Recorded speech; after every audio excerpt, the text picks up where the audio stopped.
We are in a recession, or maybe we're headed into a recession. I don't know. All the news is different. But in recent years, we've had a ton of layoffs, even hitting the normally pretty solid tech sector and all of their overbloated staff loads. If you are worried about this happening to you, today's show will help you get your finances prepared so a layoff or recession doesn't catch you off guard. Hello, and welcome to the BiggerPockets Money podcast. My name is Mindy Jensen, and joining me today is my fantabulous co-host, the she-wolf of Wall Street, Amanda Wolfe. Hello. BiggerPockets has a goal of creating 1 million millionaires. You are in the right place if you want to get your financial house in order, because we truly believe financial freedom is attainable for everyone, no matter when or where you're starting. Amanda, I am super excited to have you joining me today to talk about how to prepare yourself in the event of a recession or a job layoff that comes and wallops your finances, or rather, how to prepare yourself so that a job layoff doesn't wallop your finances. You have a lot of experience with just giving money advice in general that is rock solid. So I am so thankful for you joining me today. Yeah, and I'm so excited to be here. You know, those things are never fun to think about, but I know just how comforting having like a good financial foundation feels. So if this is going to give people the little kick in the booty they need to kind of set that solid foundation, it makes me really excited to talk about it. Today, we're going to be talking about boosting your emergency fund with some actionable steps that everyone can take. If you don't have an emergency fund and you are familiar with the CNBC article that says 44% of Americans can't pay an unexpected $1,000 expense. We talk about this article all the time. It comes down to being intentional. So we're going to share tips for how you can be intentional with building your emergency fund. We're going to address the common concern, I don't have any extra money right now. Today, we're going to help you turn over those financial stones to see what you can find in your current life. And we'll also talk about what do I do if I lose my job or if I'm at risk of losing my job. Yeah. So Mindy, this is the thing. I feel like this is one of those things where we're just kind of like getting caught up in the vernacular of something, because you do have an emergency fund, whether you want to admit it or not. You just don't have one in the traditional sense that the rest of us have one. So while I might have like a specific set amount of money parked away in a secret place that I don't want to touch because that freaks me out not having it, you still have access to cash, to liquid cash at any given time. And I feel like it's totally not fair to say you don't have an emergency fund. You just don't have one with maybe that specific label, or it's not packaged up the same as the rest of us. Yeah, I do have options available. I mean, first off, I have a credit card. So if I am driving down the road and all four tires blow at the same time, I'm not stranded. And I've actually had a credit card since I was 17. My parents hooked me up with it. Once I graduated high school, they're like, we don't want you to be stranded on the side of the road. It's been a minute since I was 17. I have never been stranded on the side of the road with four blown tires, but I have access to a way to pay for those right away. Once I swipe that card and pay all of those, four tires blowing at once never happens. But once I do that, I now have like 30 days to figure out how I'm going to pay that off. I have a job. I have investments. I have cash in a not super easily accessible, but still accessible to me within that 30 days to pay off my credit card time window. So I do have many different buckets I can pull from to fund an emergency of almost any size. But I don't have a specific bank account labeled emergency fund that I never get access to except when I need money. And I think that is an important thing to note. So if you don't think you have an emergency fund, start looking at the different ways that you could cover, let's call it this fictitious blowing out four tires all at once. How could you pay for that? Argue with you again, Mindy, because I'm going to say that a credit card is not an emergency fund. A credit card can cover you until, you have the actual cash in hand, but it's definitely not an emergency fund. And I kind of think there's two groups of people here. There are those folks who they have access to money. They might have to move some things around to get access to it, but they have it. It's not like, It's not like all of their equity is in their home or their car, and it's going to be like a really big deal to get access to that cash. And then there's the other camp of people who literally just don't have access to money. Whether they don't have any savings, they don't have, real estate investments that are, bringing in extra dough every month. They don't have extra cash. So I think it's kind of like two groups of people there. So the people you're talking about are people who have access to money. They can use the credit card. They'll figure it out in 30 days.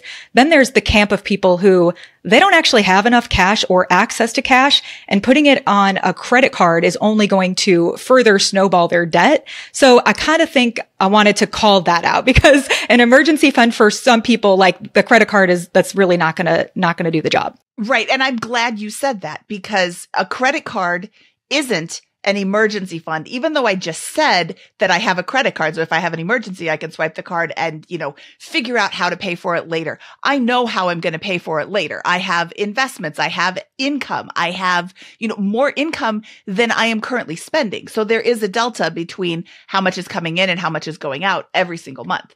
But also, I think that's a really great point. If you don't have ways to pay off your credit card, and I pay my credit card every month. I'm not paying 25% interest on my charges from 17 months ago.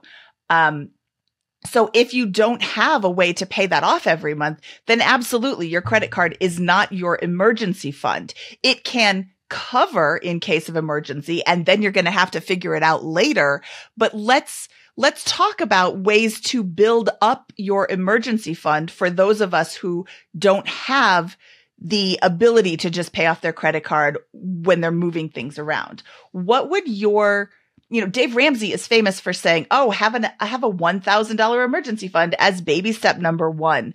But that really seems like that's super low. Yeah, I would say that, I kind of feel like that is a nice goal to shoot for if you have no cash. But to your point, $1,000 could be not a lot to one person and could be so much to another.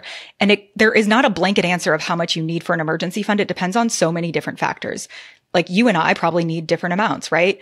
A single mother of 3 kids probably needs a different amount than I do. So it's a matter of looking at a few different factors in your life. So first of all, the thing that I like to say is, if you were to lose your job tomorrow, how easy would it be for you to get a job of similar pay tomorrow? If you have like some super niche job or you're super executive level who is highly compensated, you're probably not going to get a job like next month, right? It's going to be a little bit of a longer wait. However, if you are in a position where your job is a dime a dozen, you could easily go find something down the street, then you probably could have a little bit less of an emergency fund. Harder job to find, bigger emergency fund, easier job, smaller. The second big thing is, do you have anybody else who is financially reliant on you? Do you have kids who you're taking care of? Do you have, sick parents who are relying on you? Those types of things. If you have people in your life who are financially relying on you, you probably want to have a little bit larger of an emergency fund. If you are sitting there like, it's just me and me, baby, like that's it, I just have to take care of me, then you can probably get away with a smaller one. So there's like some factors that you kind of have to take into account before you decide how much you actually need. I think that's a great point. What is your job and how easy is it for you to get another one? Because I have lost jobs in the past.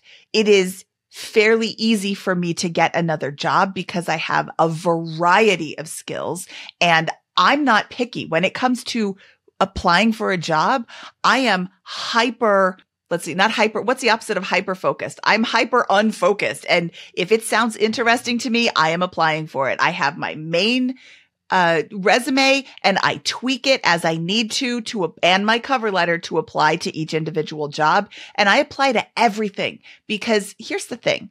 When you don't have a job, nobody's calling you up. Hey, are you looking? Unless you have like super, super, super specified skills. I love that advice. How easy is it for you to get a job? And who's relying on you? If it's just you, when I was 22, if I lost my job, I could just move back in with my parents. Do I want to?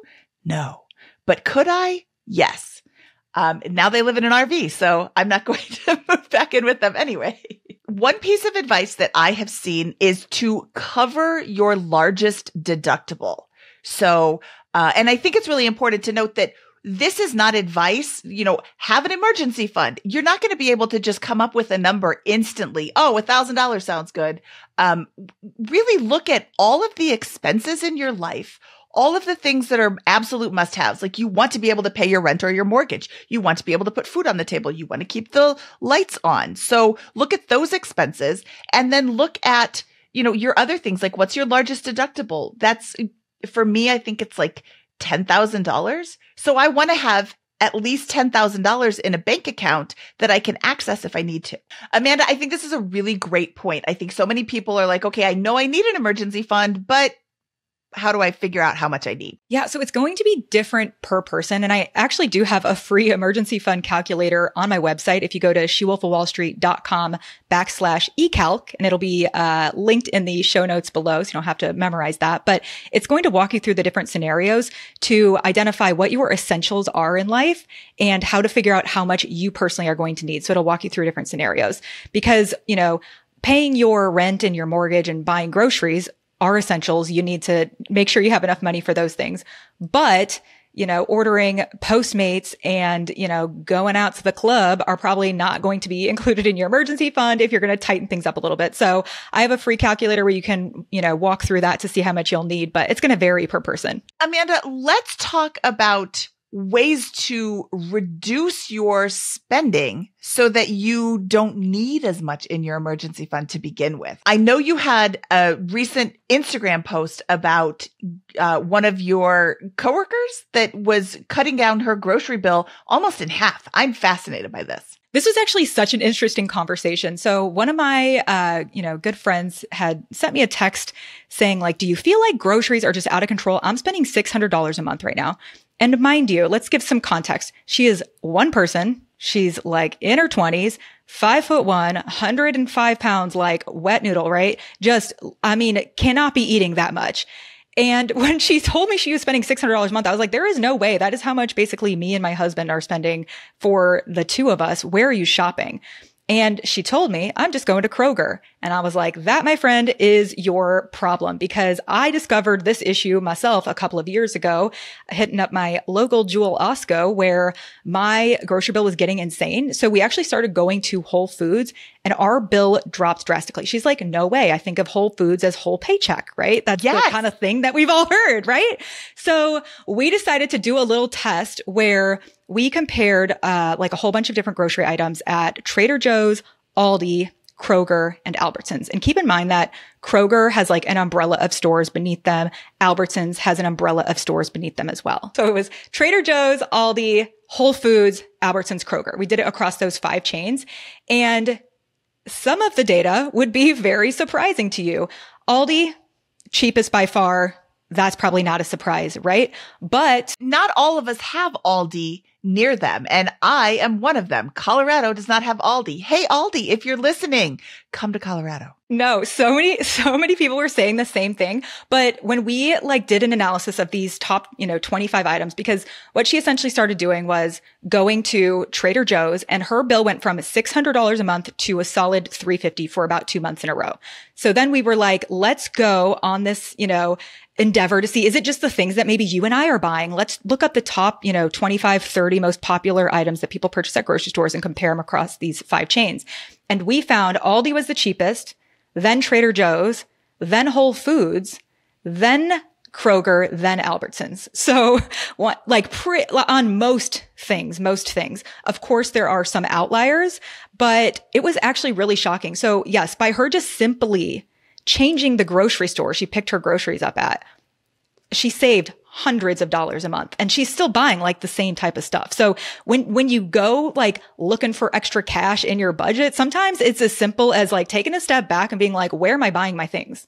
And also, when are you shopping? Are you shopping when you're hungry? Your grocery cart is going to be so much fuller than if you're shopping when you have eat a snack, eat a big meal before you go to the grocery store. I do not feel like shopping for groceries when my stomach is so full I can barely walk. So, maybe a little bit between stomach so full you can barely walk and starving. Or I also really like the idea of doing an online pickup for your groceries. You can see exactly how much you're going to spend before you even check out. And I know that some people have a problem because they're like, I like picking my own avocados. Well, if you did it for even 90% of your groceries and you picked out your own avocados and bananas, and you know that those are the two things I'm buying, like myself, I'm picking myself, you could still save a lot of money because once you see that total before you check out, you're like, oh, I might, pull a few things back. So I think to reduce your overall spend, sometimes it's just a matter of changing the way that you're doing things today. So that's interesting. When you say do the online pickup, that forces you to either make a list or go through and specifically choose items. I love going grocery shopping and I am terrible at it because I'm like, oh, this looks interesting. That looks interesting. If I don't go in with an actual list, I come out with way more things than I meant to. And what is one thing? 2 extra things. That's not a big deal. But when it's 15 extra things, there goes your grocery budget. Absolutely. And I think that the list is so crucial because I used to be the person who would go to the store 3 times a week, just pick a thing up here because I had no plans for my meals. And then I let so much food go to waste. And I was like, this is making me feel bad because I'm like the, stereotypical person throwing the bag of spinach away at the end of the week that has now gone bad.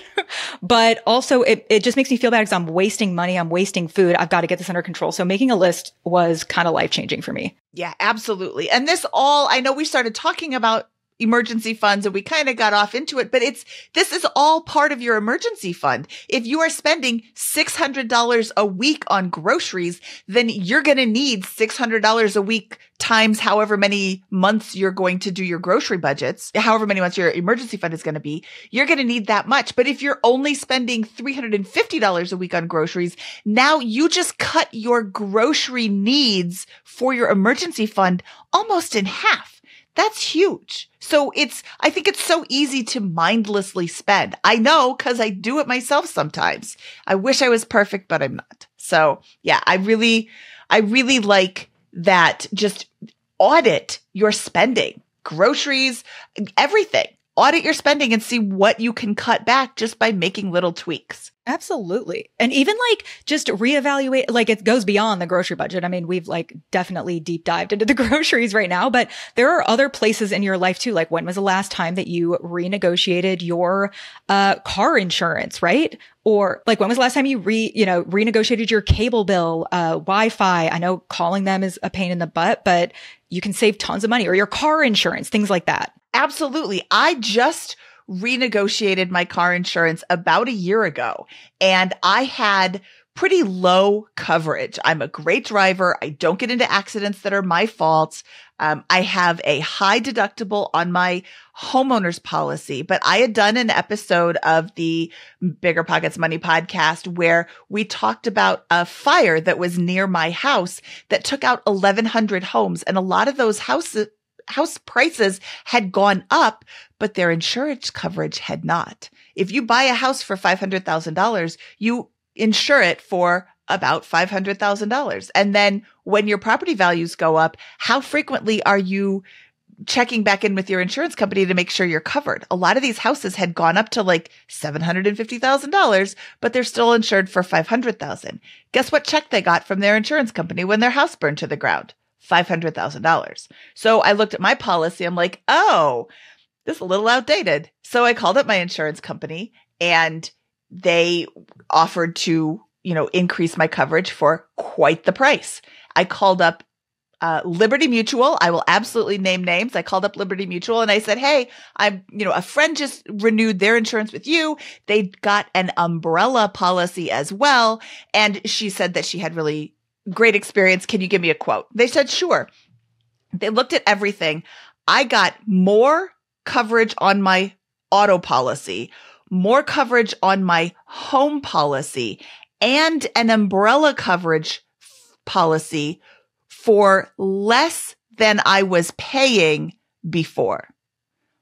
Your insurance company is not going to reward your loyalty. So don't reward your loyalty to them by staying with them, even as they continually increase your prices. Another place that I have saved money is on my cell phone bill. Again, every expense that you are putting out is going to just increase your emergency fund need.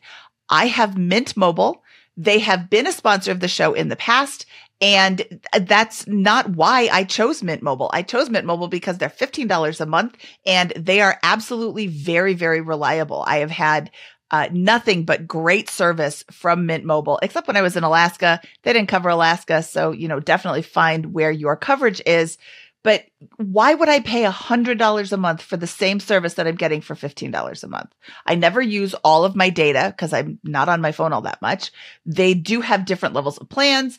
And the difference between $100 and $15 is $85. That's a lot of money that you're saving, or more importantly, a lot of money you don't need in your emergency fund that can be counted towards other things.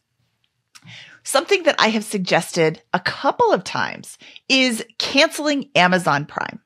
For me, it is very difficult to pay shipping costs. It's a mental block, but when I have Amazon Prime, I go on Amazon, I click the thing, I put it in my cart, I send it to myself, and it's so easy because I'm getting free shipping. But if I had to pay for shipping, that would cause me to pause. Do I really need this thing? Can I get it closer? Do I really need this thing? It's so easy to just put it in your cart and go. So if you have the same mental block I do, cancel Amazon Prime.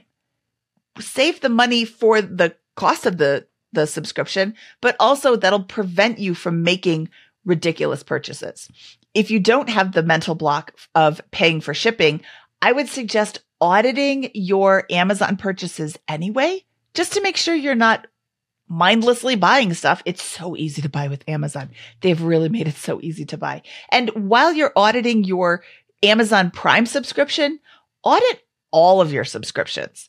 What are you paying for? Are you still using all of it?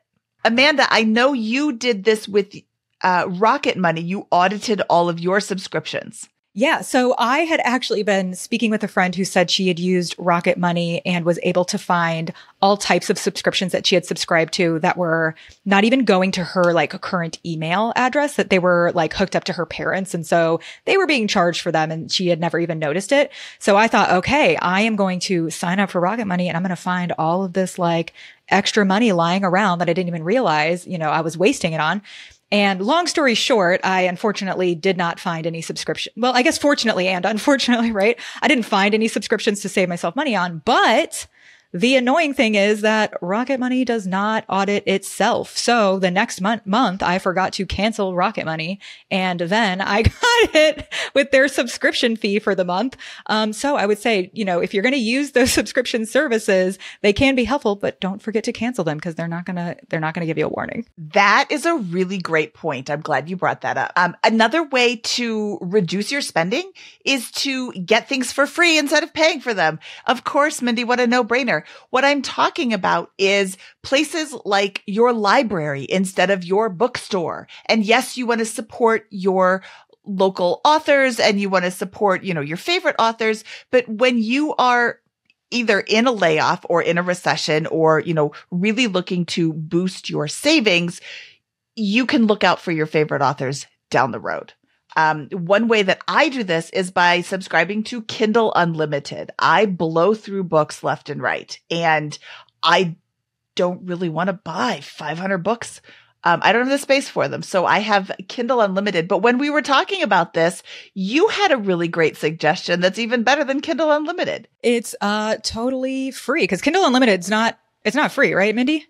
You just kind of get to buy in bulk. It's not free. It's like $70 a year. Okay. That's still a good deal if you're reading a lot.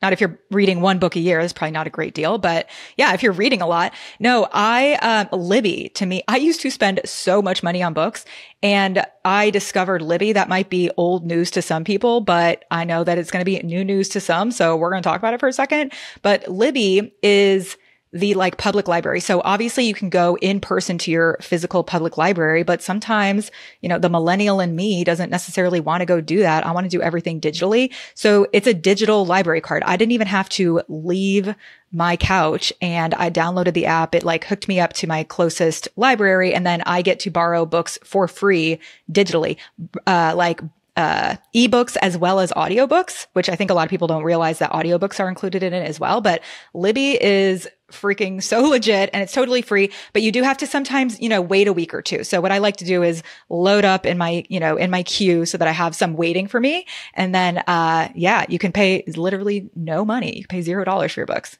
That's my favorite, is to pay $0 for my books, especially when I'm blowing through these books left and right.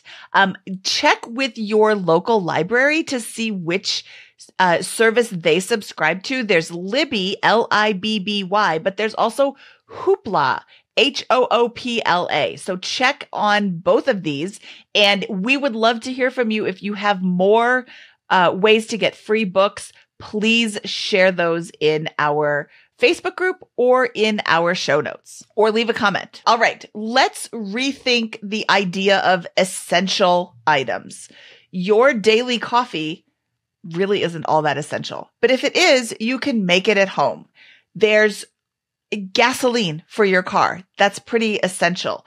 Is going to the club essential? Probably not. Maybe for some people, right? But it's definitely one of those things where it's completely, absolutely subjective. It's necessary if you are the bouncer at the club, and you got to get there, right, Mindy? So yes, absolutely, your essentials are going to be subjective. And I am not the person who is like, we work so hard for our money, and I'm never going to be the person to say you should not go enjoy your, fancy latte in the mornings if that is your joy that like lights up your life every morning. But if you have gotten into the habit of, I'm just used to walking by it, and now I'm wasting, tons of money. I have a friend who we just kind of did a little financial audit for her, and she was picking herself up a nice little treat on her walk home every day because it's warm in Chicago now. It was $9.50. She's like, I don't even remember what I've been eating. $9.50 every day times 5, that adds up. So if you are somebody who is struggling to fill your emergency fund and you need to cut out some money from your budget, just looking at those small things that do add up over time is a really great place to start too. And it's not like you have to do it forever, right? Well, and that's a great point. It's not like you have to do it forever. It's absolutely subjective. I love that you shared that, because what you find value on, Amanda, may not be something that I find value on, and vice versa. I think we all find value in food and then shelter. And that's kind of where the lists of our similarities end. And that's okay. But looking at what you're spending money on can really open up your eyes to where things can be cut and where things can't be cut. I think that's really, really a great point. All right, Amanda, what are some more things that you would suggest people look at when they're trying to find quote unquote extra money to boost their emergency fund? Yeah. So I think if you are somebody who is sitting there thinking, I have nowhere to pull money from, I think that one thing that can be very, very helpful is doing a no spend month. Have you ever done one of those before, Mindy? I've done no spend month challenges. Towards the end of the month, I kind of fall off, but in the beginning of the month, it's so easy to be like, no, I am not going to do this. I am not going to do this. If a no spend month doesn't work, try a no spend week. Try a no spend half month. Every time you don't spend money on frivolous things that you really don't need, that's more money that you can put into your emergency fund. Absolutely. And I want to caveat it by saying no spend month doesn't literally mean don't spend any money. You're still paying your bills. Like, please do not default on your mortgage or, get kicked out of your apartment or have your cell phone turned off. You're still paying your necessary bills. You're still buying groceries. You are just being highly intentional around how you're spending your money. So you are not ordering out Postmates for the month. You're not shopping and, making stops at Sephora or Zara or whatever on your way home from work. You are not spending anything beyond the necessities. And it can be really helpful to identify the places in your life that you've just been filling this void and spending money because it's comfortable or because you're bored or because something else, doesn't feel good and shopping makes you feel good or whatever your kryptonite is. But it causes you to do a lot of self-reflection and focus on the things that you actually need in life. I think it's an amazing reset. And, again, like what we were talking about earlier, my friend who was spending the $9.54, it was a very specific amount, every day. She did the no spend month, and now she's not even tempted to stop and do these things. She's realized wow, I have so much more money at the end of the month, and now I can use it towards, that plane ticket to go visit my friend or whatever other things are more important to you. So it's a really great way to reset. I love that. It's a reset. It's not a completely changing your whole life forever, although it could have some future consequences. So my friend Angela Rosman started the Women's Personal Finance Facebook group, and she started off having a no spend month because she wanted to get that reset. And it's now been 7 years since she has bought any clothes. Now, that doesn't mean she hasn't gotten any clothes that were new to her. We did a clothing swap at my co-working space. We had 12 or 15 women bring in bags of clothes. I took all the leftovers after everybody picked through everything. I took 168 pounds of clothing to my local homeless shelter after everything was done. So there's lots of creative ways to get rid of things, acquire new things, all without spending. Just reach out to your local group and start brainstorming ideas to have no spend months, have no spend on specific items, have no spend on anything extra, above the necessities. But yeah, like Amanda said, definitely pay your mortgage. Yeah, don't default on that. And one man or woman's trash is another woman's treasure, right? So I love the idea of the swaps too. It's like you get something new and you also offload clutter from your own home. Before we get into some job tips, let's look at other ways to save. Another way to save is to stop making extra payments. If you're making extra payments on your mortgage, extra payments on your car, extra payments on anything, pull back on that and either use that money to fund your emergency fund or use that money to put it into a high yield savings account to have access to it. You can always make those extra payments later. And again, this is not just general advice. This is funding your emergency fund and preparing for a potential layoff advice. Absolutely. And I would say it extends beyond even just the extra mortgage payment. It would be extra even credit card debt payment that you're making, which I know sounds counterintuitive to a lot of people because they're like, if I'm paying 30% interest, I need to be dumping all of my money toward that. And I would argue that, sure, that is very important to prioritize, but you need to have a little bit of cash in case something happens. Because to our point in the beginning, your credit card is really not an emergency fund. So if you're in a position where you have some credit card debt, you want to have some cash on the side just in case. And then once you've built that up, now go and hammer that home. So that I would say it's extra payments really on anything. Your emergency fund should be your number one financial priority ever. Yes. And again, tagging onto that, your 401k. If you have contributions to your 401k above whatever you're getting as a match from your company, consider pulling back on those as well, because that can go again into your emergency fund, into helping you prepare for a layoff, and you can always make more contributions down the road. And you're right. This is absolutely counterintuitive to all the things that we normally say, but this is a different time period that we are preparing for. Amanda, these are great tips and I'm super excited to share them with our listeners, but I would also like to hear from our listeners. What tips do you have for boosting your emergency fund, cutting expenses so that you can boost your emergency fund? Please give us some notes in the Facebook group, which is facebook.com/groups/BP Money, or feel free to email me directly, Mindy@BiggerPockets.com. All right. We have teased that we're going to look into the job market and how to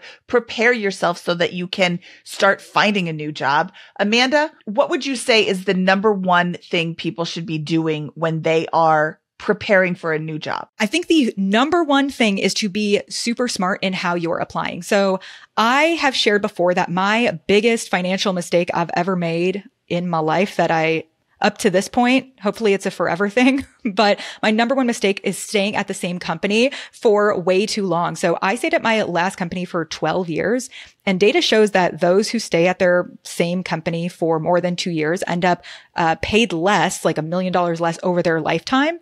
So for me, it wasn't necessarily that I wasn't ready to leave the company. I had a freaking hard time even getting an interview. So for a solid 2 years, I was applying to places and not even getting anybody to respond back to me. And it wasn't until I hired an actual resume writer to write my resume that I then started getting callbacks on almost every single one. And that's when I realized my resume was not even getting in front of humans. It was not even passing the computer. So what was making me feel so bad about myself, like, wow, I have no skills. Nobody is interested in hiring me, actually wasn't true at all. I just wasn't playing the game right. So I think the number one thing is, before you pour your heart and soul into everything, is to apply really smartly and recognize that there are a lot of computers being used to analyze these resumes in the first place. Yeah. Episode 110 of the BiggerPockets Money podcast, we interviewed a Purple Life, and she talked about how she job hopped to, I think, double or triple her original salary because the new hire budget is much larger than the retention budget. I don't need to convince you to stay. You're already here. Totally. But it can be hard to get those jobs. Yeah, it can be. Having a professional resume writer can be absolutely the difference between a resume that gets read and a resume that gets tossed in the bin. And it's, these are skills that somebody else has that you may not. If you are awesome at writing resumes, then great, write your own. But chances are really good that you're not awesome at writing your resumes. I have a friend, Alexa Loken. She has a career counseling company. It's called Loken Careers. That's Loken careers.com. And she is absolutely awesome at getting you prepared for your interview, getting your resume perfect so that you can get those recalls and get those interviews in the first place. It's one thing to have great skills, but it's another thing to have a company actually call you back. So I love that. Absolutely. Yeah. And just to showcase yourself. Yeah. You want to showcase your skills. And another tip that I have for you is to keep your resume updated. You are currently at a job that you've been at for 5 years. Is your resume reflecting that you've been there for 5 years? I know mine isn't. Mine doesn't reflect all the things that I've done at BiggerPockets, but I'm not looking for a job. If you are looking for a job or you're thinking about looking for a job, now is the time to start thinking about all of the things that you have been doing at your company. What have you improved? What processes have you made better? How have you saved the company money? Anything that's tangible, that's hard numbers and facts that you can put into your resume is absolutely going to make you look better. So take stock of your skills, make a list of your hard skills and your soft skills, and keep all of your skills up to date. If there's a new version of whatever it is you do, make sure you know that. So you're not saying, oh, you're on Microsoft. I don't even know what Microsoft's on now. I know Microsoft 3.1. Well, great. That's not going to help you at all now because it's a little different. So, and the best time to do this is while you still have a job, so you can go through all of your past emails and go through the company, all of your projects and all of everything. And, oh yeah, I forgot that I did that project and I saved the company $1 million. That's a tangible fact. You want to keep these things in your resume up to date at all times, because when you no longer have access to the company files, you might forget all the things you've done or some of the things you've done. Absolutely. And we tend to, when we are panicked, we tend to make bad decisions and we have short-term memory loss, right? So you might not remember all the amazing things you've done when you're in a panic, like, oh crap, I have lost my job now. I don't have an emergency fund. Hopefully you will by the time you're done with the episode here, but hopefully you'll have some steps in place so that you will have one, once this episode is finished. But doing it when you're not panicked and desperate is a really great time to update your resume. And I would also argue that that is also the time that you want to do some market research analysis too, to see, are you even being paid fairly in the job you're in now? That might, you might be sitting here thinking, I'm comfortable, I'm not going anywhere. But if you find out that people are being paid double, at all of your, neighboring companies, that might light a different fire under your booty to get moving. I absolutely love that. That is a great point. And it's always good to know what your market value is. Amanda, where can I look for my market value? So I think that that was one really confusing piece for me is, when I was applying to jobs is how, I don't even know what salary to ask for. I don't know where to find this information, but luckily a whole bunch of states now are required to state their salary range within the actual job description. So what I think is a really great idea is if you do not live in a state where that is required, to look up a similar state, similar-ish state that does have it required and see what those jobs are paying in those states. So for example, if you live in Iowa, don't go and look at New York City's pay range. Maybe you're going to look at Ohio, which a couple of those cities require salary transparency in the job description. So you can just do a quick Google search of what states require salary transparency in the job description and see what those are. But going in armed with that information, first of all, just knowing it in the first place, but then once you actually get a callback from that resume, sometimes one of the first questions they ask you is, what are you looking for in terms of salary? You want to make sure that you're not underselling yourself, especially if you've been in a job for a long time. You might be so underpaid and not even realize it. Yeah. If you've been in a job for a super long time, you almost guaranteed are underpaid. So look at not only look at what other jobs are available, check out Glassdoor and see what other companies are paying for the same job as well. Absolutely. And one of my favorite things also is to slide into people's DMs on LinkedIn and see if they actually like the company they're working at, because there's nothing worse than also doing all of this hard work, getting to a company and realizing the culture is terrible, the management is disorganized, and it is just a dumpster fire. So I think that just even hearing from actual people who work there, hey, do you like working there, is huge.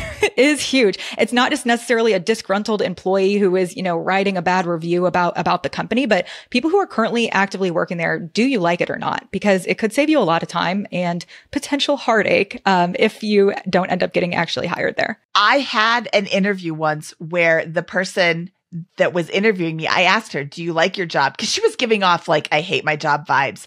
And she told me point blank, no. And now you know. And now you know. I mean, why jump out of the frying pan into the fire? If you are interviewing at a company where everybody looks unhappy, definitely take a deep dive into their LinkedIn employees and take a peek, ask them. I mean, the worst thing is that they don't even respond. Fine, whatever. But you can get a lot of really valuable feedback from employees when they know that they're trying to prevent you from doing the same thing that they did. Maybe they were looking for a new job too. Totally. And I think that also when you're reaching out to people who are even at a similar level, you'll have a better chance of getting a response back than, reaching out to somebody in HR where they're just getting hundreds of messages a day, or reaching out to an executive where they're probably getting hit up all the time. Just your not that we aren't, but just your average everyday person who's going to work is probably not getting hundreds of LinkedIn messages. So you have a higher chance of being seen too.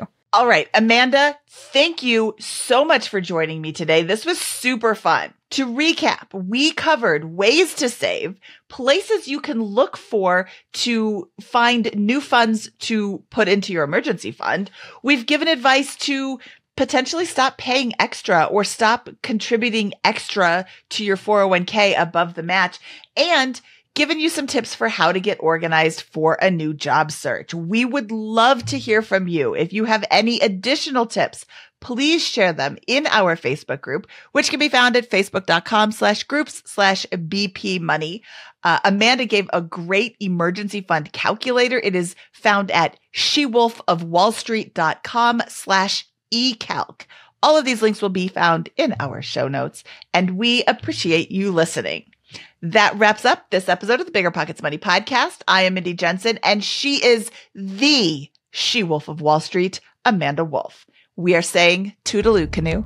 BiggerPockets Money was created by Mindy Jensen and Scott Trench. This episode was produced by Eric Knudsen. Copywriting by Calico Content. Post-production by Exodus Media and Chris Micken. Thanks for listening.